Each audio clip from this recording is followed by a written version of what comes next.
સુરક્ષા આપી છે, પરંતુ જે સરકારે એક્શન લેવા જોઈએ આ પ્રકારનું એક્શન હજુ સુધી લેવાયું નથી.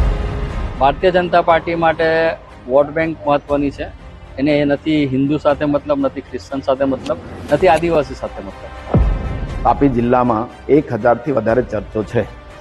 એક ગામમાં 4, 5 ચર્ચો છે. આક્રોશ વ્યક્ત કરી રહ્યા છે ભાજપની જ સાથી સંસ્થાના અગ્રણીઓ.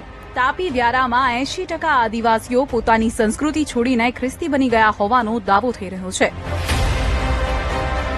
ભાસ્કરની ખાસ સિરીઝ ધર્મ પરિવર્તનના પહેલા 2 એપિસોડમાં આપણે જાણી માસૂમોના થતા બ્રેઇન વોશ અને અંધશ્રદ્ધાના ખેલની વાત. આજે છેલ્લા અને ત્રીજા એપિસોડમાં જાણીએ કે આખરે ધર્માંતરણ મુદ્દે ખ્રિસ્તી અને હિન્દુ સંગઠનો શું કહી રહ્યા છે. જયારે ખ્રિસ્તી વિશ્વાસની અંદર કોઈ વ્યક્તિ આવે છે, આપણે કોઈને ફરજ પાડી શકતા નથી કે તમારા ઘરમાંથી કે તમારા જીવનમાંથી આ દેવી દેવતાઓને તમે દૂર કરો. મારે છોડવું કે નહીં છોડવું એ મારે નિર્ણય કરવાનો છે.